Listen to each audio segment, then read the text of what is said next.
Untitled Podcast is a part of the Kansas Google Education Group Network and also the Mace Kansas Network. You can find more information about episodes and guests at www.untitledpc.net. Welcome to Untitled Podcast. My name is Travis True. And I'm Carol Nelson.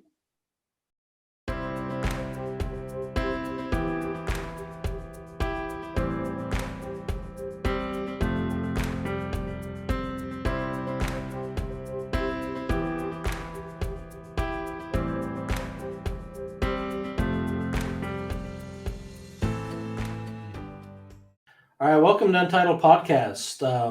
This is our final episode of the year. I know a lot of you are out of school. Some of you still have school. We still have another week of school, but we are talking about end of year things that you should do with your classroom and Gmail. And if you're leaving your district or you have students who are leaving your district, we'll show you how you can take all your stuff out of your Google Drive with you and put it in a different Google account or your new school account. So we'll do that or show you how to do that here. We're going to start with Carol, and she's going to take you through some Google Classroom cleanup tips. Yeah, so the end of the year, here we are. It's always good.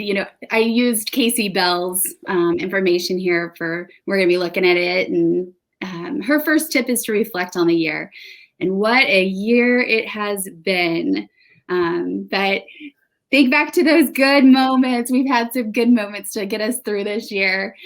So she does just, remind you to reflect. And also, I think it's good to think about just what you might need again.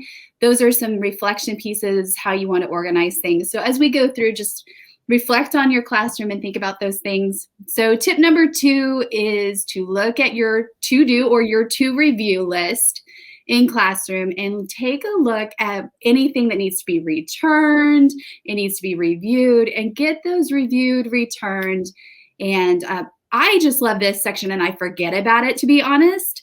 But I love the to review section because it can give me a really good viewpoint of what I have yet to do as an instructor. So go back through that and look at what needs to be marked as reviewed, returned to students, and those type of things. Also, you can clean up some folders. The biggest thing there in red is a great reminder. Do not delete that wonderful classroom folder. That's going to create some nightmarish things in your drive with Google Classroom because it's an automatic folder that's created with Google Classroom. And then all of your classes get organized within that folder in new folders. And so if you want to create some organization, maybe archive, in a sense, those folders, you could create a new folder within that, call it archived classes, or maybe even archived by year. It's up to you and how you like to organize. And then you can move those previous classes into that archive folder. We had worked with a student that did that took all of his classes, all the folders associated with his classes out of his classroom folder and then deleted his classroom folder. And it, like you said, it's a mess because that folder is tied to classroom and there's some back end stuff that happens and some back end coding that gets done. So don't, like Carol said, do not delete the classroom folder. What I always recommend is you can go in and right click on that folder and change the color. So change it to red so that do not touch this, do not delete it. But the stuff like you said, the stuff inside the folder, you can reorganize and move around. That's not a problem. Mm-hmm. Yeah, good point. And this is another tip that I don't always think about, but is a good tip because our calendars can get really crazy messy with all those automatic calendars that are attached to our Google Classroom classes.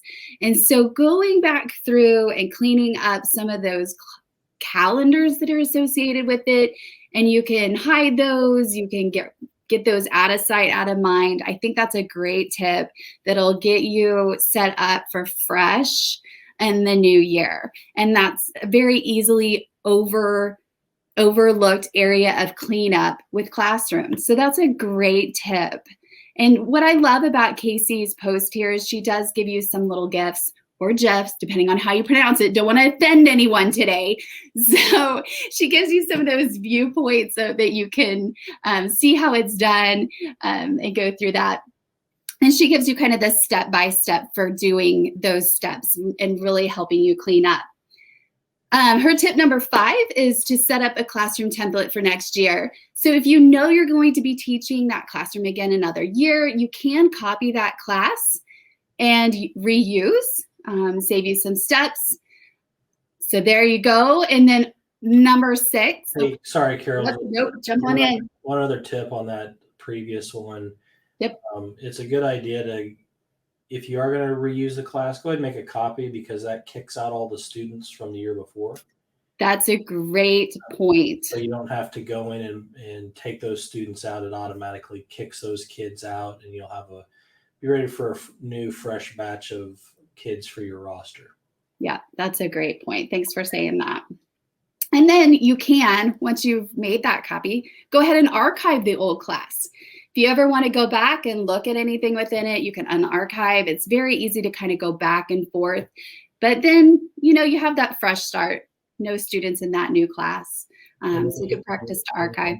When you archive, then you can still reuse any of those assignments. Absolutely. But if you delete the class, you can't get those assignments back. So yeah, it's always good to archive. They're out there. They're still there, but they're hidden. Mm-hmm. You're not going to see them, but you can see those assignments. Yep. And it just helps clean up that main classroom area. It can get overwhelming with all those classes. You get them archived. They're still there, like you said, and usable for different things, but they're not cluttering up the space. And that's really what this is about, is getting it to a little bit more manageable, less cluttered, and getting to a fresh start for next year. So that's what I've got for classroom, unless you have any other gems to share along with that. Perfect. No, I sure don't. It's just, those are all really good tips to do, because classroom does get pretty messy sometimes. I use it a lot with professional development, and so about once a year during the summer, I go through and delete all the sample classrooms that I've made or anything that I don't need, and so it's always good, even if you're not a teacher, but you're still using it for other things, maybe for professional development, to just go through and clean it up, because that dashboard does get a little unruly at times. It does. And Travis, I would also add, we had this conversation with making transitions with people within a district, what the best way to keep those classrooms, especially like you said with PD, that's what we both do a lot of. And if someone's leaving a district, how to keep that training available for someone that might come in and want to reuse that. And what we've done is added another person that's still here to that classroom as a teacher, so that if the one person is not in that organization any longer, it still is usable by somebody else, and they could add other teachers and that type of thing. Because as you're going to talk about pretty soon, the Takeout, that's not something necessarily that works great with Takeout. Am I correct? Yeah. So if you were leaving the district, or your students, your seniors are leaving, and they want to take their files with them onto college, or just take them with them, I'm going to show a couple of tools. But for Classroom, you're able to download the data from Classroom, but not necessarily the classes where they can import easily back into another classroom. So if you have a co-teacher, if you're in a situation where you co-teach with somebody, or you want to transfer that classroom to somebody else, you really need to make that person a co-teacher in your class, because then when your account gets suspended or deleted by your district, then that co-teacher then becomes the teacher. And there's a way to transfer that ownership also over. And just as a reminder to those listening and watching, we'll put this information in our show notes. So the link to the Casey Bell article will go in there, and a couple of other things that we mentioned. So just letting everybody remind you about that. So yeah, so those are things that people don't think about, because those are things that I have to deal with quite a bit in August. Is an instructional coach left maybe late in the year, and there's a lot of files that the new coach needs. Your district admin can transfer ownership, or basically transfer that person's Google Drive account to the new person. We've had to deal with it with principals that have left and have had, all these files associated with PLCs and building stuff, and so those get transferred to the next principal. But classroom isn't so easy. So add a co-teacher. Maybe it's a coach. Maybe it's a counselor in your building, or somebody that's going to be there, and then they can add in the new person and then work on that transfer ownership for that class. It just makes a lot better transition, especially if they plan on using whatever is in that classroom next year. Yeah. Okay, so as we talk about end of year and transferring things, and this is the time of year where I get asked a lot, how do I take my stuff with me? Because I don't want to download individual files, individual folders. That takes a while. So Google has two options, and let me pull this up for you. So Google has two options for you. The one that I recommend, from my experience, works better than the other.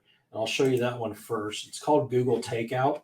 So the web address is just takeout.google.com. We have it turned on for our students in my district. It may be blocked for your students. It may be blocked for you in your district. And if it is, talk to your Google admin. They can get that unblocked for you.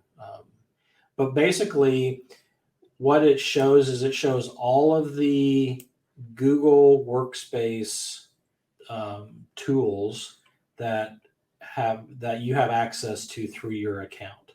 So you can see there's a lot of stuff in here that you may not know tie to your account, because it is a Google account. Like you've got, there's Google Fit information, and there's all sorts of stuff that you're probably not going to have any data associated with any of these, and that's okay. But what you do is, by default, all these boxes are selected. You can deselect these boxes and then go down and say, okay, I want to save. I don't care about my calendar because I'm going to a new district and I'm going to have different calendars. So I don't care about my calendar, but I do care about my Chrome information, my bookmarks, and my history. I'm going to go ahead and I want to download this. Here's your classroom information. Again, it may not transfer over as you like to, but you can take that with you. Your contacts, you want to take your Google Drive. So you can go through here and pick and choose. The one thing that I do want to mention, again, these are in alphabetical order. If you scroll the way to the bottom, there's Gmail right there. And maybe you want to keep notes. But if you scroll the way to the bottom, if you've uploaded any videos to YouTube, it will download those as MP4s for you. And so this is very important, that if you did upload any videos, you can take those with you as part of if it's in your account. The other thing that I will mention is that when these download, they're going to download into several folders depending on how much stuff you have. So that's the next step. Yeah, and zip files.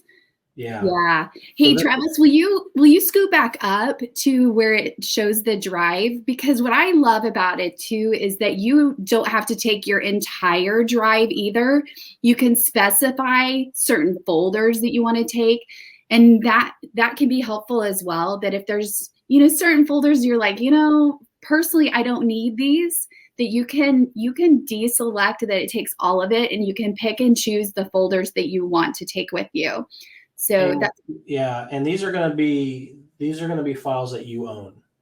yes. Nothing that it's shared with you. It's files that you own. And the other thing is these are in your drive only and not in a shared drive, Hmm. because the shared drive, that information belongs to the district. Hmm.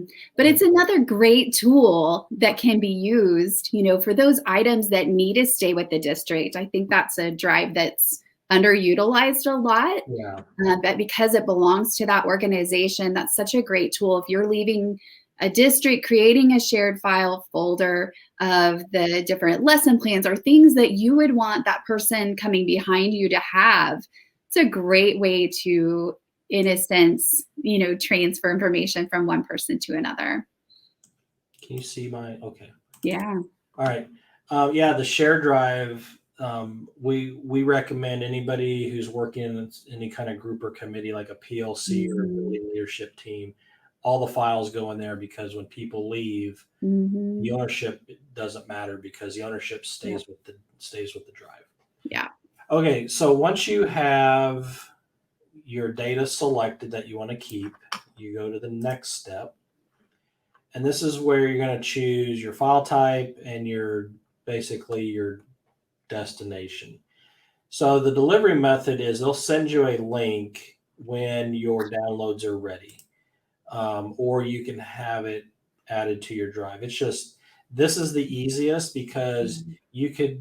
you can get that email, go to a different computer, sign into your account, and then download these folders to a different machine than what you're maybe using with your district.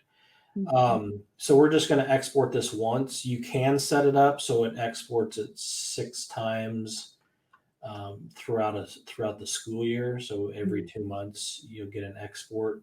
But since for this this is a one time Mhm. export, because we're just leaving. We don't care um, about next year really. And Mhm. then the file types, they're going to be zipped folders. So zipped folders are folders that are compressed to make them easy to put on a flash drive, and it'll Mhm. hold a lot more folders and files than a normal file would. And so when you download those, you normally on a PC you would right click on them and choose the extract all option. On a Mac, you just double click and it will extract Mhm. all those that folder. But depending on how much stuff you're taking with you, if you have a lot, you're going to have quite a bit of zipped files, because the default size for the zip files is 2 GB. You can increase that, but if you increase it, you got to have a flash drive or a device that'll hold that the larger file. And these 2 GB, these are pretty easy to manage. Mhm. I did this on my district account. I have almost 200 gigabytes on my district account drive, and I had like 70 Mhm. zip zip folders. So um, the average person won't have 70. A student is probably going to have one, maybe two if they have some video in there. Mhm. But you're not going to have a whole lot. You're definitely probably not going to have 70. Um, so the other thing that I'll mention too is you're essentially downloading your stuff, your documents, and your files from your drive and putting them in a Mhm. folder. Mhm. When you download docs, slides, and sheets out of your drive, those are automatically converted to their Microsoft Office equivalent.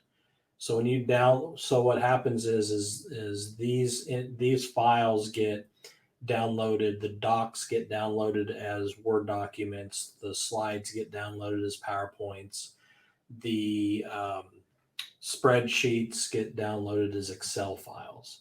And I'll show you when you go to put it back into another drive, how you can automatically convert those back.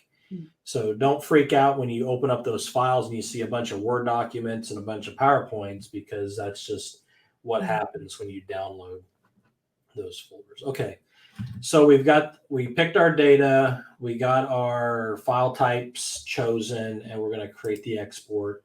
And now it's running, and I'll get an email when it's done, letting me know that it's ready to go.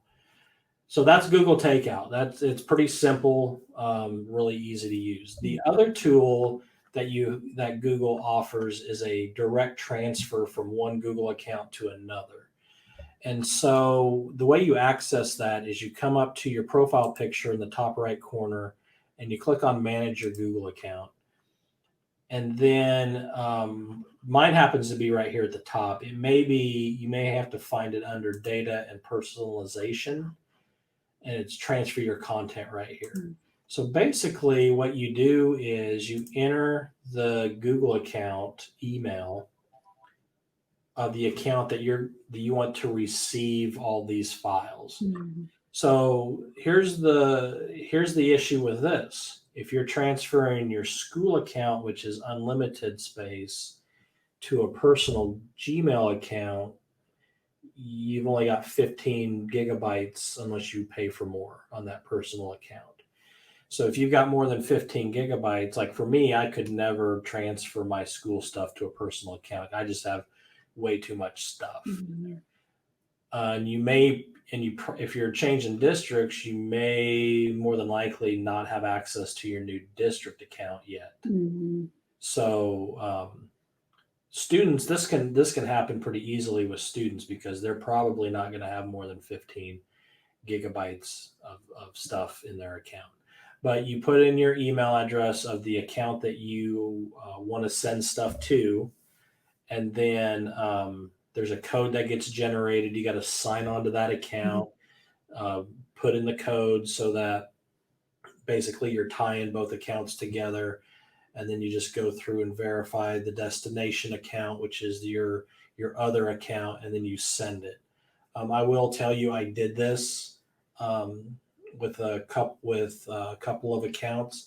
I did not get all of my drive, and it only transfers your drive, your Gmail, and I think that's all it transfers is drive and Gmail. I could be wrong, but that's all that I saw. Anyway, I did not get all of I was missing some folders in Drive, and I was missing some folders in Gmail, but I don't know if that was because I had so much stuff going from one account into another, because the sync took several days before I got an email that said there was an error and it stopped syncing. Yeah. And that is something, that one takes days, it seems like. It's not where the Takeout, you might get something later the same day. Typically, you're going to see some action. This one takes some time. Yeah. So just to be aware of that. And I think it's a great point to really consider the storage, because I don't think a lot of people understand that our Google for Education has a bigger storage than our personal. So being aware of that is another huge piece, like you said. Yeah. So that's why I recommend Takeout over the transfer. It's like, try both of them, see which one you like better. I like the Takeout because then I have that, I call it a digital hard copy of my files that I can put on a flash drive. I could upload to a Dropbox or another cloud storage, and just have an archive of that if I ever needed to get back to it if something happened. So the last thing is, so for let's go back to Takeout real quick. So for Takeout, once you have all your stuff, and you want to put it into your new drive, you would go to Drive on your new account. If you go into Settings, which is the gear up here, and click on Settings, you can check this box and it will convert uploaded files to Google Docs automatically. So basically, you have your Google Takeout folder with all the folders and files from your previous district's drive. You're in your new account. If you check this and then you just drag your folder over into that drive, it will automatically convert all of those files back to docs, slides, sheets. It won't, it won't convert PDFs. Any other files that you may have won't convert. It's just going to be basically those three file types that will convert back to the from the Microsoft Office file type to the Google file type. But that's how you do it. You unzip it, just drag it over here into Drive, and then it automatically converts if you have this setting turned on. Then once you have that done, you can come back in and uncheck that, and then you're good to go. That would be a huge time saver. Yeah. So, any other tips or tricks for cleaning up for the end of the year? I'm going to throw into our resources a reminder of just some thoughts on Gmail and cleanup, because I think that's another area that we don't think about cleaning up, but it's another area that can just kind of get unruly. So I'm going to put those tips in there. I don't know that we have to take time to go through them, but the resource will be there. So listener bonus, we'll call it. And then I think I have a video with cleaning up Drive as well that we'll put in the resources. I think it's just a good time to think through the different areas that we can clean up, and you have a little bit of time, because I know this year has been nuts. It's been hard to take time to do those organizational pieces. Now might be the time to take just a little bit of time to clean up, and then you'll be happier at the beginning of next year as a result. Yeah, just, you want to get in the habit of doing this, just like clean up your classroom and organize your classroom stuff, so that when you come back in August, you're ready to hit the ground running. And you want to do that with your Google, with your Drive and your Gmail and everything else that we've talked about, because you don't want to have to waste time trying to find something or try to get a classroom made and organized for the next class. And if you can do it now, that's just going to save you time in August. So make sure you check out the show notes on the episode page. And this is be our last episode until August. We're taking the summer off. I'm going to organize my drive and take a well-deserved summer break. And then, so we'll be back with the podcast in August. So, and we wish everyone a wonderful summer. Take some time for yourselves, renew, rejuvenate. It's been a year. It has been a year. So yeah, enjoy your summer, and we'll see you in August. See you in August.